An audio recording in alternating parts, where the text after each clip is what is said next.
Чекајќи со доверба е насловот на ова наше вечерашно предавање и размислување. Не знам дали имате трпение кога нешто чекате.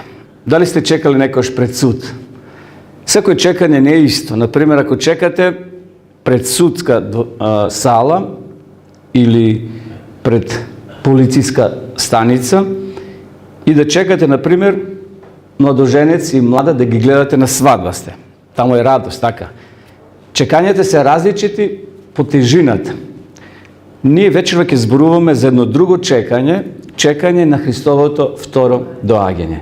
Колку ние, почитувани, имаме доверба во она што е запишано во Библијата кога е во прашање Христовото второ доаѓање. Значи ќе зборуваме дали ја имаме таа чврста доверба кога станува збор за Христовото враќање или пак како времето одминува, старееме, доаѓа и смрт, генерации заминуваат, може би се појавува она прашање, онај сомнеш, може би ништо од тоа нема.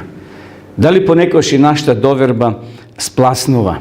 Кога зборуваме за чекањето, може најдобра илустрација да земеме младоженец и млада кога се венчаваат во црква. Јас сум имал прилика да венчавам млади в црква и знаете, сигурно вие сте присуствували. Првин доаѓа младиот, младоженецот, седнува овде на столица, на стол и ја чека младата. А по обичај, жените или младите доцнаат неколку минути. Младоженецот е загрижен, сите очи се насочени кон младата, која ќе се појави. И ете, после неколку минути, младата полека доаѓа. Посебна музика и ја водат младата, ја предават на младоженецот и овде после се врши венчавање во самата црква. Значи, се зависи што ние чекаме и кого чекаме. Целата Библија, кога ја читаме, провејува една мисла чекање. Сега ќе ви објаснам за што станува збор. Верувам дека ако не повеќе, барем една сте ја прочитале Библијата или делови од Библијата. Светото писмо е составено од два дела, Стари и Нови Завет. Стариот Завет има 39 книги. Еве, на овој распред ќе ги видиме сега. Значи, Стариот Завет почнува од прва книга Мојсеева и завршува до Малахија како најмала книга од Стариот Завет. Тоа се вкупно 39 книги. Меѓутоа, со еден збор може сите да ги собереме овие книги со зборот Исус доаѓа. Ова мисла провејува од прва книга Мојсеева до книгата Малахија. Сите писатели своите мисли ги насочуваат кон таа мисла Исус треба да дојде, Исус треба да се роди. И кога, например, се родило првото дете, кој е било на ова земја? Каин, така? Кога се родил Каин, кога се родил подосна Авел, Ева и Адам и подосна останатите патриарси, сите во своите бебиња го гледале идниот Месија кој бил ветен, но се уште времето не дошло. Исус се родил, знаеме, во Новиот Завет. Така да, ова мисла провејува Исус доаѓа. Сите биле во исчекување кој ќе се појави Спасителот на оваа земја. Потоа одиме во Матеј, Марко, Лука и Јован. Тоа се 4 евангелија од Новиот Завет. Новиот Завет е составен од 27 книги. Значи, 4 книги се овие евангелијата, што ги спомнав, Матеј, Марко, Лука и Јован. И кај нив се појавува мислата Исус е овде, Исус е веќе роден. Значи и Матеј, и Марко, и Лука, и Јован ја објавуваат веста дека оној ветениот Месија, што е ветен во Стариот Завет, еве се појавил, се родил. И токму тие за тоа зборуваат. Останатите 23 книги, претежно тоа се книгите на апостол Павле, тука има Јуда, напишано и Петар, пројавува мислата Исус пак ќе дојде. Гледате, целата Библија е проткаена со очекување дека нешто ќе се случи. Исус треба да дојде, Новиот Завет најавува Исус е веќе овде, се мисли на првиот пат кога Исус бил како дете, како бебе се родил и Павле зборува сега за во иднина. Исус пак ќе дојде. Исус мора да се врати по неговото ветување. Значи, поентата е колку сме ние подготвени, почитувани да го чекаме подготвени Исуса Христа. И сега се поставува прашање, можеме ли ние да веруваме на оваа порака или на овие пораки? Може ли да веруваме на Библијата, на Светото писмо? Еве го најдоброто ветување. od Isusa Hriста, predaja napušti našата планета, Исус ги кажал следневе зборови. Ајде заеднички да ги проследиме. Да не се плаши вашето срце. Вие верувате во Бога, верувајте и во мене. Во домот на мојот татко има многу живеалишта. Ако не беше така, јас ке ви кажев, зашто одам да ви приготвам место. И кога ќе отидам и ви приготвам место, пак ќе дојдам и ќе ве земам при себе, за да бидете и вие каде што сум јас. Значи, ова е едно од најдоброто ветување од страна на Исуса Христа. Можеме ли ние да имаме доверба, почитувани во овие Исусови зборови? Вечера малце ќе навлеземе подлабоко и ќе видиме што значи да имаме целосна доверба во Исуса Христа. Понатаму текстот продолжува: а знаете каде одам јас? Исус овде се обраќа до учениците кои биле пред него. Ги гледа и им вели: знаете каде одам јас и патот го знаете. Тома му рече: Господе, не знаеме каде одиш. Како можеме да го знаеме патот? А Исус му рече: јас сум патот и вистината и животот. Никој не доаѓа при татко ми освен преку мене. Интересно, Тома 3,5 години ги слушал зборовите на Исуса Христа. Исус зборувал за тој пат. Овие се величествени зборови, почитувани. Исус има основа во своето зборување. Тој не зборува некако на памет. Тој има своја основа на што го основува своето кажување. Вели: не грижете се, немој да мислите дека јас ќе ве излажам. Одам и кога се ќе биде готово, ќе дојдам повторно по вас. Го знаете патот. 3,5 години Исус го трасирал тој пат. А Тома вели отеднаш: па Господе, не го знаеме патот, како да дојдеме до Тебе? А Исус вели: јас сум патот, вистината и животот. Никој не доаѓа при татко ми освен преку мене. Вистина, овде Исус ја нагласува довербата или верата. Што е тоа доверба, почитувани? Што е тоа вера? Имаме ли ние чврста вера во Господа? Исус вели: верувајте во мојата присутност. Лесно е да веруваме ако го гледаме така. Меѓутоа, вера е нешто да веруваш, а не го гледаш. Исус вели: да не се плаши срцето ваше. Верувајте во Бога, верувајте во мене. Еве што вели Вебстеров речник за дефиниција што е тоа вера. Ние имаме дефиниција и во Библијата, знаеме во Евреите во 11 глава, но еве овој човек како ја дефинира довербата или верата. Можеме заеднички да ја прочитаме. Довербата е основна зависност за некого или нешто. Верување дека нешто ќе се случи или дека некој ќе реагира во склоп со искажаното. Еве како овој речник ја дефинира верата. Значи, нешто од кого ние треба да зависиме. Доверба е основна зависност за некого или нешто. Верување дека нешто ќе се случи. Значи, нешто во иднина што треба се случи или дека некој ќе реагира во склоп со искажаното. Дали ние имаме доволно доверба, браќи и сестри, во она што Господ кажал? Иако постои сега една таква оддалеченост од Исуса, не го гледаме физички, тој веќе не е овде. Лесно им било, можеби, на учениците кои биле 3,5 години со Исуса да веруваат. Но подосна ќе видиме за Тома, кој во една прилика не бил во собата каде што Исус се покажал и покажал недоверба. Тој посакал подосна да го допре, за тоа малце подосна. Исус вели: верувај во мојата присутност. Но, еве вечера Исус како се обраќа до нас. Знам дека веруваш во Бога и дека веруваш во мене. Но запамти, кога повеќе нема да можеш да ме видиш, немој да престанеш да веруваш во мене. Тоа е вера, почитувани. Лесно е да веруваме во нешто што го гледаме, што го допираме. Но Исус вели: кога ќе заминам, кога повеќе не ќе можеш да ме допреш, кога повеќе не ќе можеш да ме видиш, кога повеќе не ќе можеш да зборуваш со мене, запамти, вели, и тогаш треба да веруваш. Немој да престанеш да веруваш во мене. Тоа е поентата на искрената, на вистинската вера. Исус знае дека човекот во оваа генерација ќе се соочи со сомнеш. Ние денеска живееме во генерација постмодернистичка, што сакаме се да допреме, се да видиме, да се осведочиме. Тоа е таква генерација. Не вери додека не видам, не верувам. Па знаете, има многу работи што ги гледаме и повторно сме прелажени. Или има многу работи што не ги гледаме, а тие се околу нас и им веруваме.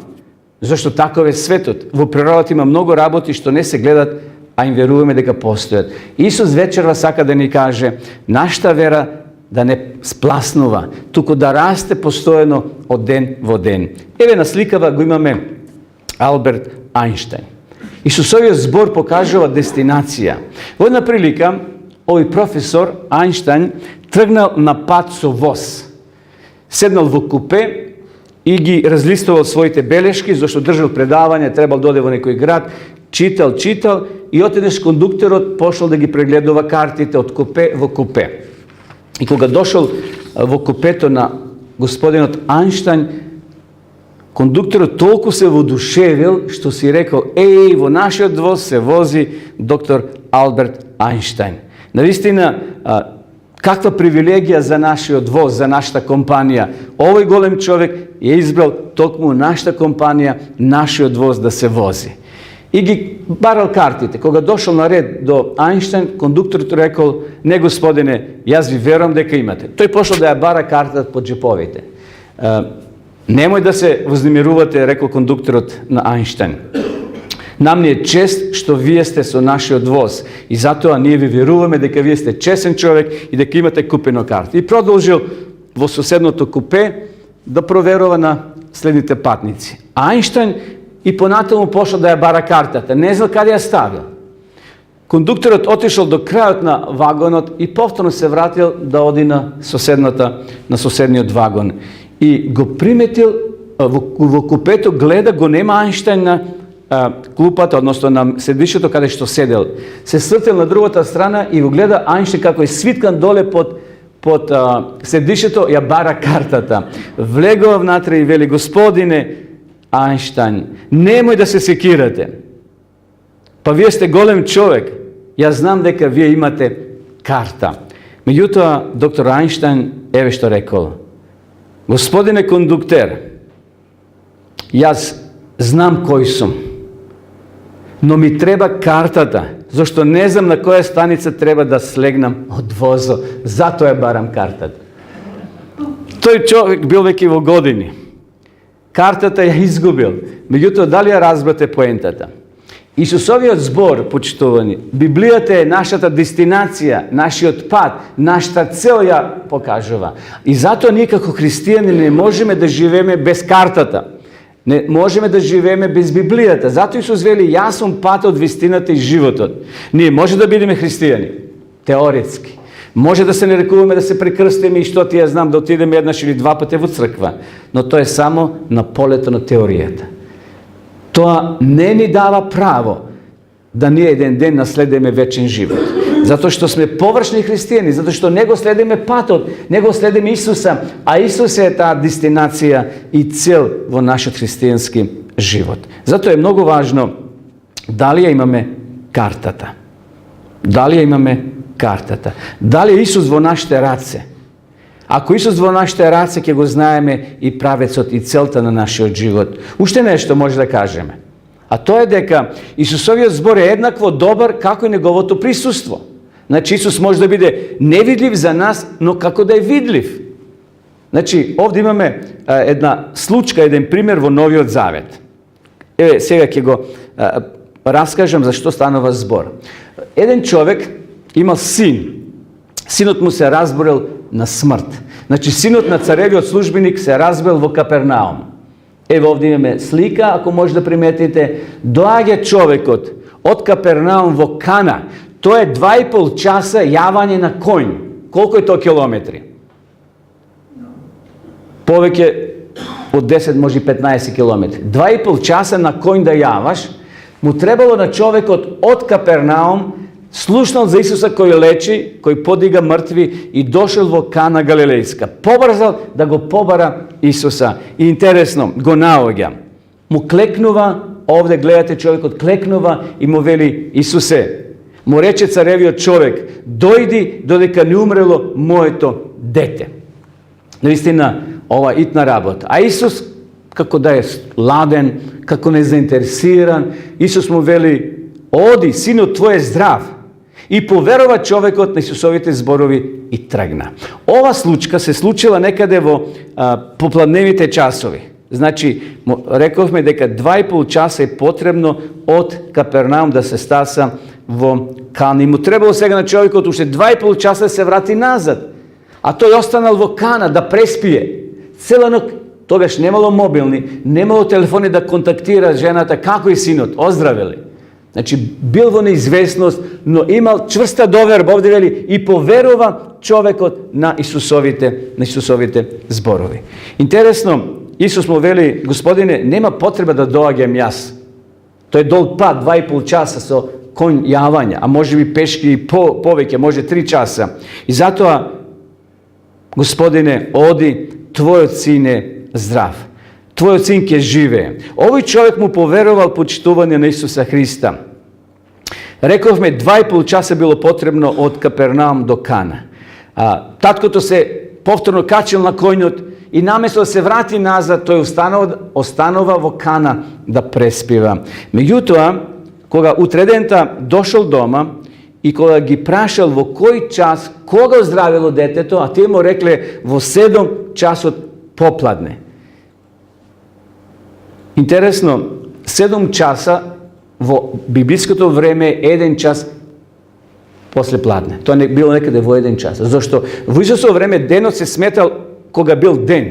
Od utrovo, od 6 pa do večer do 6. Tako da, koga to je presmetal, koga se slučilo toa njegova sredba so Isusa, točno v isti mig, koga Isus rekao na čovjeko, tvoj sin je zdrav, vo toa vreme sinot ozdravil i bila povtorno radosta i veselbata vo domot novoj čovjek.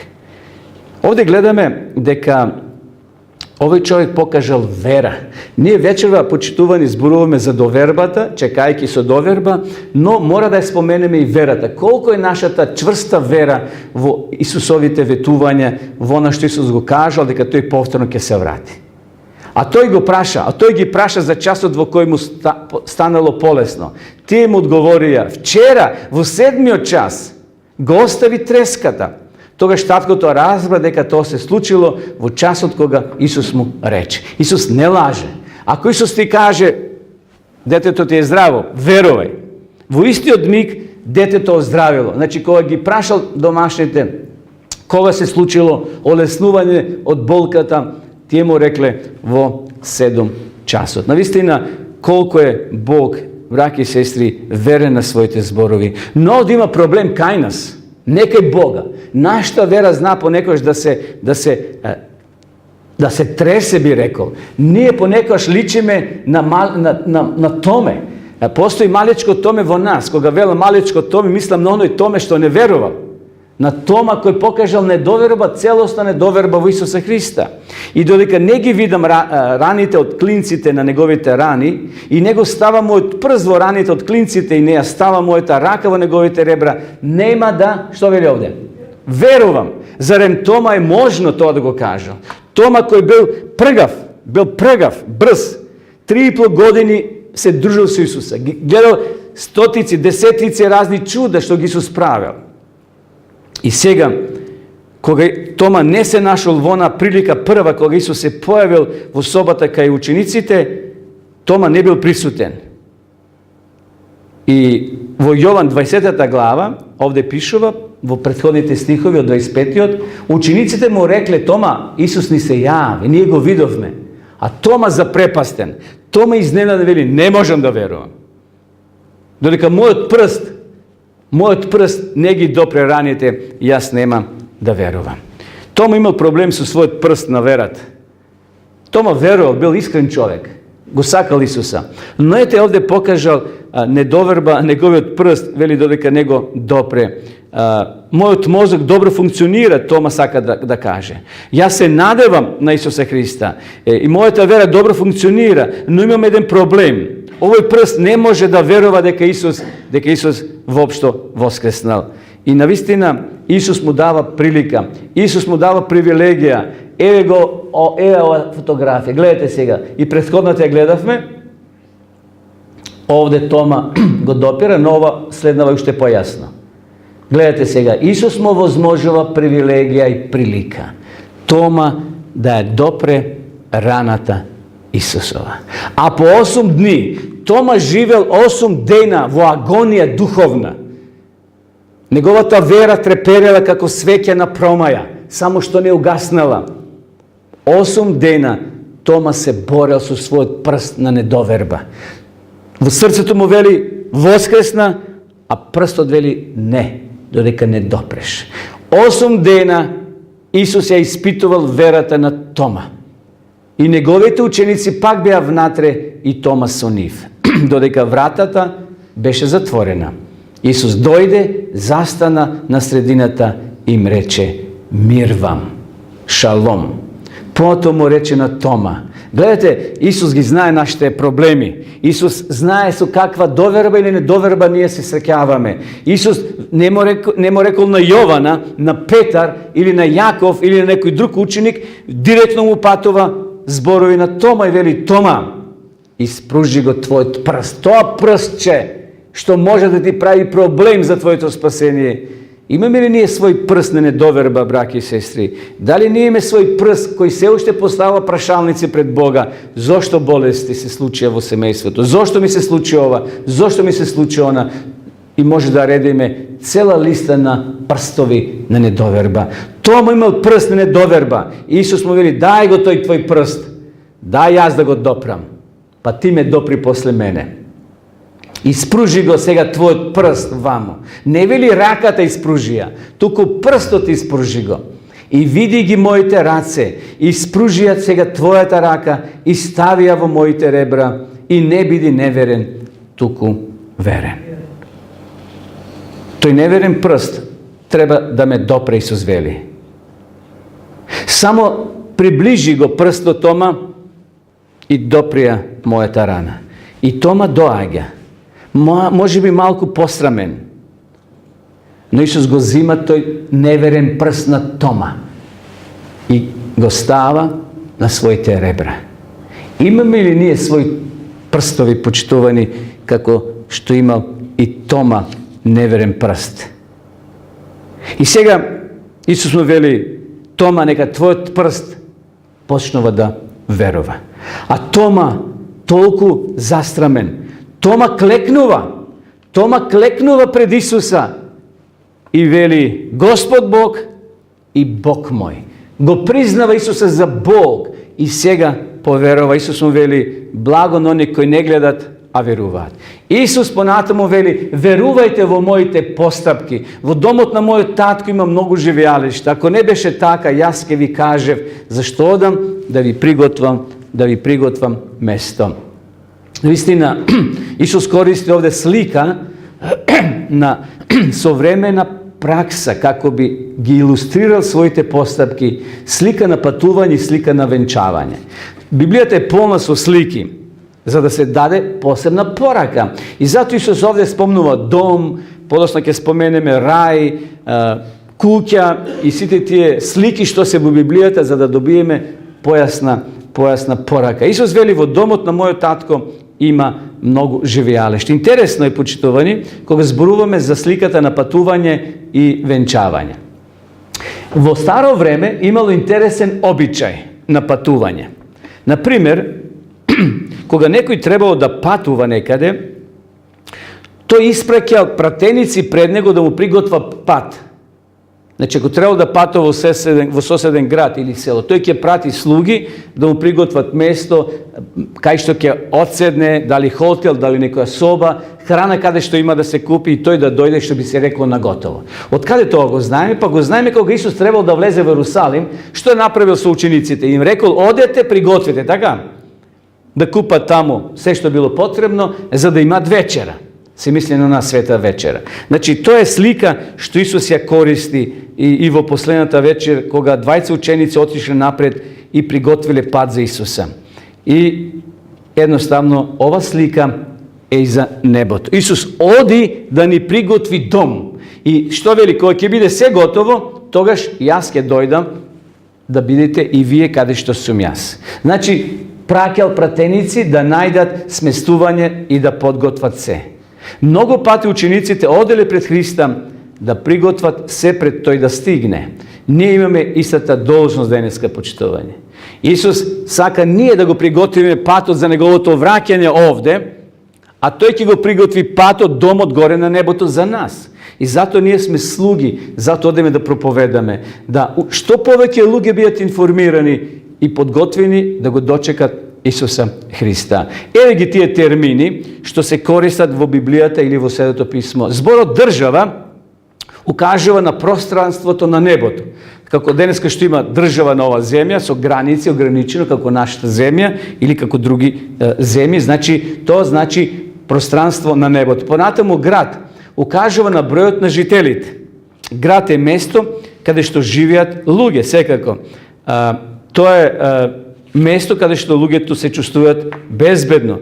Понекогаш Библијата користи и царство, укажува на владеечка структура, значи дали е монархија, дали е царство, кај што е република со председател и така натаму, значи на општествено уредување. Понатаму имаме рај, укажува на убавината и саканоста. Овде се нарекува и домот на мојот отец. Тоа е друг начин да се каже куќа. Кога ќе кажете вие дом или куќа, на што ве асоцира тоа? Што е за вас, почитувани, дом? Дом е место кај што се чувствуваш најприродно така. Еве, замислите, вие сигурно потекнувате од село или од град, не знам од каде сте, ами имате своји родители, кога биле живи, вие сте живеле во друг стан или куќа и сега посакувате да одите кај таткото и кај мајката. Дали вие кога доаѓате кај вашите звонете, па тропате и вели добар ден, овде Томе Трајков, доаѓам, сакам овде да преспиам вечерва, може ли да јадам? Дали така настапувате или слободно си влегувате во својот дом? Слободно, зошто?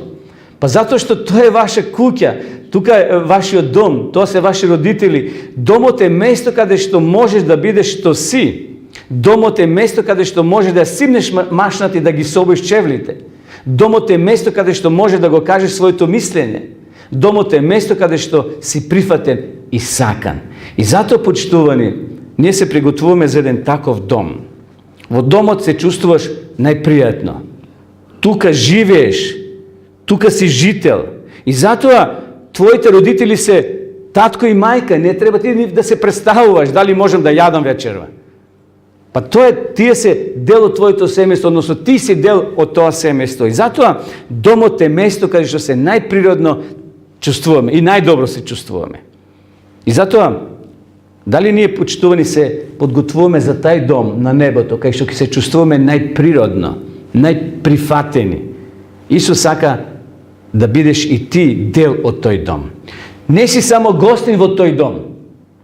Тука живееш, тоа е твој дом. И затоа Исус вели, одам да ви приготвам дом. Кога тој дом се ќе биде подготвен и спремен за тебе и за мене. Ќе дојдам по вас да ве земам и вие да биете каде што сум јас. Се случило пред неколку години во Либија. Верувам дека постарите се сеќаваат на овој настан. Немил настан се случи во Либија. Зашто станува збор? Беа фатени 6 медицински работници, бугарски работници кои биле во Либија и биле оптужени дека заразиле 438 луѓе со вирусот на СИДА. Тоа биле 5 бугарски државјани и една личност од Палестина, кој е подосна и доктор од Палестина, кој добил бугарско државјанство. Властите во Либија ги оптужиле и ги усудија, се сеќам на тоа на телевизија го дава, им дадоа доживотен затвор. Затоа што заразиле, рековме, 438 луѓе од вирус. Но биле оптужени лажно. Тие се бранија дека не е вистина. Меѓутоа, тогаш, знаете како режим владееше во Либија пред десетици години и беа осудени, на смрт беа осудени, потоа беа помилувани на доживотен затвор под притисок на светската јавност. Меѓутоа, Меѓутоа, кога дојде председател во Франција Никола Саркози, тој преко Гадафи, тогаш беше се уште жив, извршил притисок да се смртната казна промени во доживотен затвор. Но да дозволи власта во Либија да овие бугарски државјани бидат префрлени во Бугарија и тамо да ја издржуват својата казна. И навистина властите во Либија се сложиле. Со првиот авион на Франција, француски авион Air France, биле пренесени во Софија.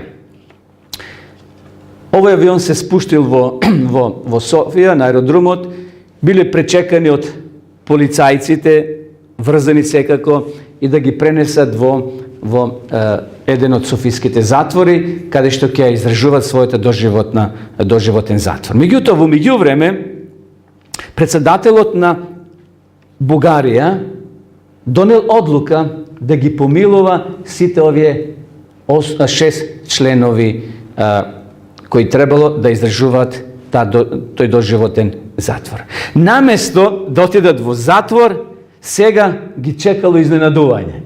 Еве ги овие работници здравствени, дошол председателот на Бугарија и еве што им кажа. Добро, дојдовте дома.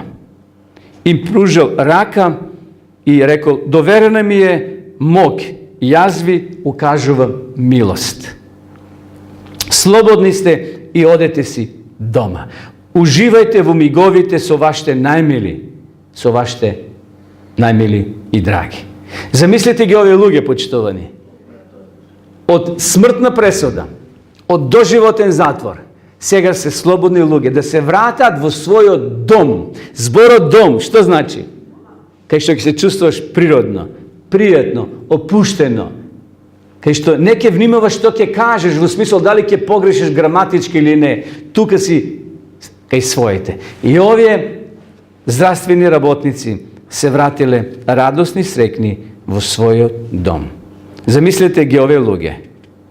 Замислете колку биле радосни. Но, од другата страна, либијците биле многу лути.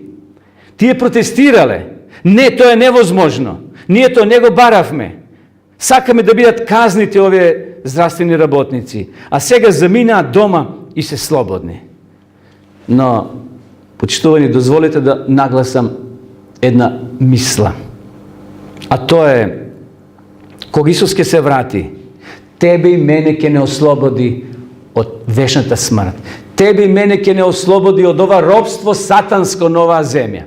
Сатаната ќе се лути, ќе каже, Господе, па тој е грешник, па тој ова го направи, па тој ваква направи, тој е мој. А Бог ќе каже, молчи, ѓаволе, молчи, Сатана.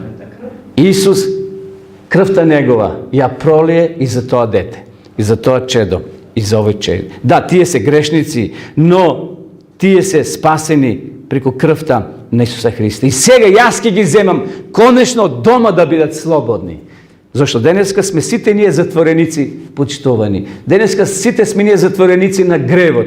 И ако Исус не дојде наскоро, навистина деновите стануваат се потешки, потешки. Зошто сатаната, како што вели таму, рика како лав и сака да не уништи. А Исус ќе ни каже, добре дојдовте дома. Уживајте во вечноста, уживајте во вашиот дом. Ова е сега ваш дом. Каква слика, каква убавина на чека. Чекањето може да го споредиме и со свадбениот обичај кој бил на исток. А што се случувало? Ако момче засака девојка, тој мора да отиде кај татка си и да му каже, тато, најдов девојка, ова сакам да биде моја жена. А татко му вели, значи дојде кај таткото и му кажува дека нашол девојка и предлага за брак. А таткото вели, добро сине, ама гледаш куќата ни е мала. Ако ја донесеш нема кај да спиете. Чекај, ајде сега да земеме, да ја прошириме собата, да направиме уште една соба, уште едно оделение. И таткото предлага да се изгради додатна соба како би имале свој дом. Веднаш почнуваат со градба. Штом градбата завршува, таткото му дозволува на синот и му вели, сине, сега имаш свој дом. Донеси ја невестата, донеси ја жената. Еве, Имаш сега свој дом.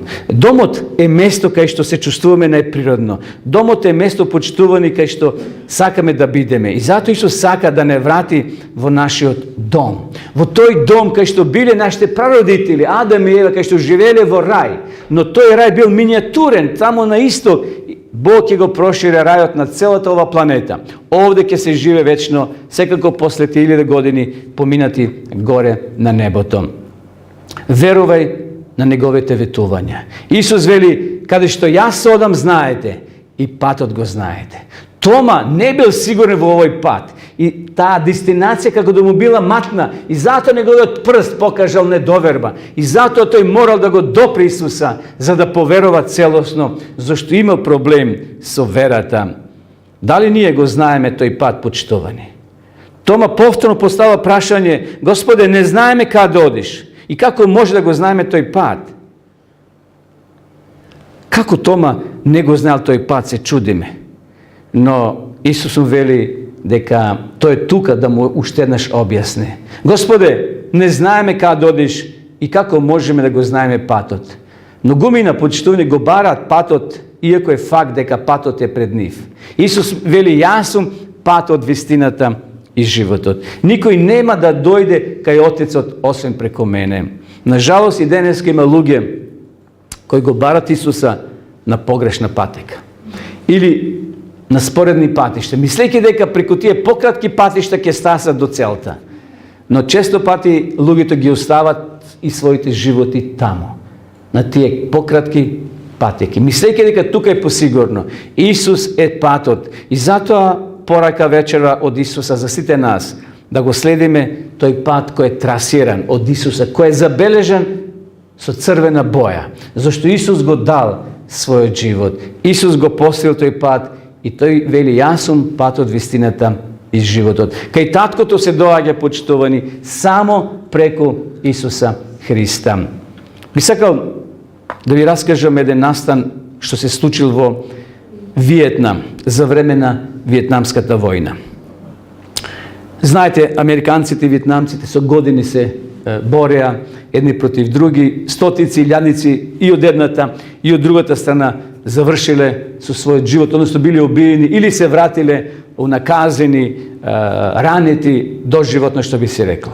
И така еден војник се враќал од Виетнам, дошол на источниот брег од Америка и кога имал пристап до првиот телефон, се јавил на својата мајка. Значи, еве сцени од тие ровови кај што стотици војници загинале. Кога дошол на источниот брег од Америка, веднаш ја повикал својата мајка и еве што кажал. Мамо, дојдов дома, односно дојдов во Америка. Јас се наоѓам на источниот брег и патувам кон дома. Мајката одговорила, те молам, сине, дојди побрзо. Знаеш дека е време за Божик. А веќе било времето за Божик кога синот се вратил од Виетнам. Божик е и ги посетуваме своите пријатели, имаме забави до 4 часот наутро. И затоа, сине, побрзај, сакаме и ти да дојдеш да бидеш со нас. А синот еве што кажал. Мајко, можам ли нешто да те прашам? Секако, сине, прашај ме. Со мен има еден пријател. Може ли и тој да дојде во нашиот дом? Секако, сине, твоите пријатели се и наши пријатели. Доведи го со себе и ќе ни биде мило да биде во нашиот дом. А потоа синот повторно продолжил. Мамо, веројатно не ме разбираш што сакам да ти кажам. Тој тип што е со мене не изгледа баш убаво. Тој човек нема две нозе. Ја нема раката. А лицето му е изобличено од експлозија. О, не ми е јасно сега, рекла мајката. Во ред, доведи го. Може да остане кај нас една недела или две, а потоа може да си замине. Но, мамо, не ме разбираш, рекол војникот. Тој тип нема свој дом. Ние сме единствена фамилия за Него. О, не, сине, немаме доволно простор за толкова време да остане со нас. Знаеш, нашата земја има много добар социјален систем. Нека остане со нас за Божик и за Нова година, а потоа ќе му пронајдеме место каде ќе постојано ќе живее, а во нашето семејство нема место за таков крш, за таков човек без нозе и без рака. А ти, сине, побрзај, зашто еве ме чекаат другарките да одиме на забава, зашто е веќе Божик. Извини, сине, морам да одам на забава и слушалката била затворена. Врската била прекината. Жената брзо заминала на прослава со своите колешки. Се вратила некаде во 3 часот наутро. Скоро полупијана, изморена, легнала. Отеднаш задзвонил телефонот. Од другата страна на телефонот слушнала машки глас. Овде полицајецот тој. Господјо, морам нешто да ви кажам. Пронајдовме еден војник од Виетнам кој се враќал дома. Се обесил во хотелската соба. Нема 2 нозе, нема 1 рака, а лицето му е извитоперено и уништено. Според документите веруваме дека тоа е вашиот син. Може ли да ја замислите оваа слика, почитувани? Синот поверувал на зборовите на мајката, дека домот кај што таа живее не е место за таков крш, за таков човек без нозе и без раце. И затоа тој посегнал по својот живот, мислејќи дека за него нема дом, дека тој никаде не е прифатен. Но не е така, почитувани, со нашиот дом. Не е така со нашиот родител. Не е така со нашиот небесен татко. Не е важно како изгледаме. Дали сме млади или стари. Дали сме богати или сиромашни. Дали сме болесни или здрави. Дали сме црни или бели. Дали сме од Африка или од Европа. Не е важно. Важно е да дојдеме кај нашиот Отец. До крај да ја проследиме ова тема, бидејќи кога зборуваме за чекањето и за домот, ова момче било навистина разочарано што неговата мајка не покажала таков интерес. Ние понекогаш сме брзи. Како децата, знаете, кога одат со своите родители на прошетка и кога ќе влезат во автомобил, можеби се уште не тргнала колата, а тие велат дали стасавме, знаете, бидејќи нема детска ориентација, такви сме и ние. Децата прашуваат, а кога ќе стигнеме, кога ќе стасеме, а се уште можеби колата не тргнала. Знаете, ние ги посматраме луѓето како во чекална. Кога посматрате луѓе во чекална, гледате, некои гледат на своите часовници, некои гледат на распоредот, некои гледат таму на перонот дали возот дошол, а некои гледат дали нивните пријатели стасале на време. Сите ние сме во таа чекална, почитувани, можеби покажуваме нетрпение, можеби и недоверба, но Бог нас сите не сака. Бог не ги одлага своите активности. Бог едноставно работи според својот часовник. Еве што вели овде апостол Петар. Господ не го забавува тоа што го ветел, како што некој мисли за тоа бавење. Туку го покажува своето трпение кон вас, зашто не сака некој да пропадне, туку сите да дојдат до покаяние. Значи, Господ, почитувани, нема да не заборави. Тој не го забавува своето доаѓање од нас, тој не чека да и ние ја зацврстиме нашата доверба. Бидејќи никако луѓе многу дел од своето време го трошиме за непотребни работи. На што ги трошиме нашите средства, нашето време? Дали на оно што е корисно или на нешто безкорисно? Дали се тоа вечни инвестиции? Еве што кажал господинот Левис. Знаете, овој човек бил атеист, Левис, додека не поверил во Бога. И кога поверил во Бога, тој едноставно го изменил својот начин на живење и неговата вера станала се појака, посилна и посилна. Еве што кажал. Се што не е вечно безкорисно. Наистина, во што ние го вложуваме своето време, своите средства. Дали ние svoj život го насочуваме кон земните работи или кон она небесното. Знаете, нова земја се е поминливо, се поминува, а само нашиот карактер ќе остане и тоа ќе го понесеме со себе. Апостол Павле вели: мислите за оно што е горе, а не оно што е на земјата. Затоа Бог вечерва сака да не подсети. Кога ни е добро, се е во ред, ама кога ќе наидеме на кризи, тогаш треба исто така да ја покажеме нашата доверба. Но не само тоа, туку се фалиме и во неволите, знаејќи дека неволјата раѓа трпение. Трпението искуство, а искуството надеж. Гледате, и добрите работи се добри за нашиот живот, но и лошите понекогаш, зашто преку тие лоши работи се учврстуваме во нашата вера. Понатаму Павле вели дека потешкотиите во животот ни помага да се приготвиме за средба со Божиот Син. Трпението е необходно за подготовка. Како еден ученик мора да има испит за да се знае колку научил, каква оценка треба да му се даде. Еве, имаме овде споредба со земјоделците. Вели апостол Јаков: и така бидете трпеливи, браќа, до Господовото доаѓање. Ете, земјоделецот го чека скапоцениот род од земјата, чека трпеливо додека не го прими раниот и доцниот дожд. Чекайте трпеливо и вие, зацврсите ги своите срца, зашто е близу Господовото доаѓање. Знаете, земјоделецот колку треба да има трпение и вера во оно што го работи. Например, житото се сее некаде септември, октомври, а го жнее во јули или во јуни месец. Замислете, повеќе од половина година земјоделецот мора да чека и тој со вера го фрла семето в земја и чека да донесе род и плод. Така е и во нашиот почитувани христијански живот. И ние треба да имаме доверба во она што Бог го кажува. Понатаму вели Јаков: не воздивнувајте, браќа, еден против друг, за да не биете осудени.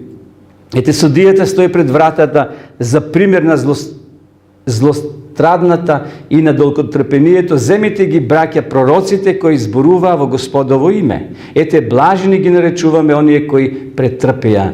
Чувте за трпението на Јов, а видовте како Господ го заврши тоа, зашто Господ е многу милостив и сочувствителен. Интересно, мора и треба, браќи и сестри, да имаме чврста вера во она што Господ го кажал. Исус не се откажа од нас. Исус дословно оно што го кажал ќе го исполни. На многу луѓе ме доста од маки на овој свет. Многу луѓе велат: амин, дојди Господ Исусе. Зашто се оптеретени со разни проблеми. Посебно замислете човек на болничка постела со години. Тој едва трпи. Не може да ги трпи болките. И затоа па и ние се молиме: Господе, дојди ни поскоро. Зашто условите за живот стануваат се потешки.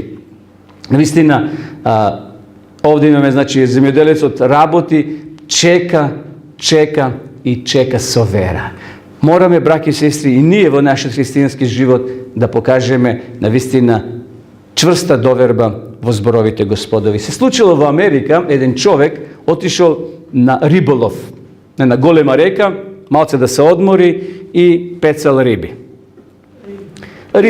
И така додека седел, се одморал, слушнал некој како пее и како свири со уста. После неколку минути видел едно детенце од 9 години. И го прашува, односно детето рекло: добро утро, господине. А човекот, вознемирен, намрштен, рекол: што ти е? Што бараш овде? А малиот рекол: чичко, нешто си нервозен, колку риби фати? А човекот скоро немало никакво риби уловено. А што бараш ти овде? А момчето рекло: чекам брод. Каков брод чекаш овде? Па овде нема пристаниште. Доле на 1 час и пол од тука, доле пристаништето, таму оди, чекај го бродот. Меѓутоа, малиот рекол: не, тука јас ќе го чекам бродот. Ама зошто не ме слушаш? Овде нема пристаниште и нема да ти застане брод. Оди долу на час и половина, таму е пристаништето и таму ќе можеш да го фатиш бродот за место кај што ќе патуваш. А детето повторно рекло: Господине, јас одлучив тука да го чекам бродот. А ти како сакаш? А старецот рекол, добро, ќе пренокеваш цела ноќ овде, зашто ако го испуштиш бродот, нема друг брод. Те молам, врати се долу на сат и пол од ова место. Меѓутоа, момчето останало при своето. И некаде, кај еден час попладне, се слушнала парна локомотива како работи. Свири брод и патова. После известно време, бродот се паркирал во непосредна близина кај што бил старецот и детето. Од полубата бил спуштен чамец и двајца морнари со весла дошле до брегот кај што бил старецот. И му дале знак на малиот да дојде и да се качи во чамецот. А стариот гледал и не можел да се начуди што е сега тоа.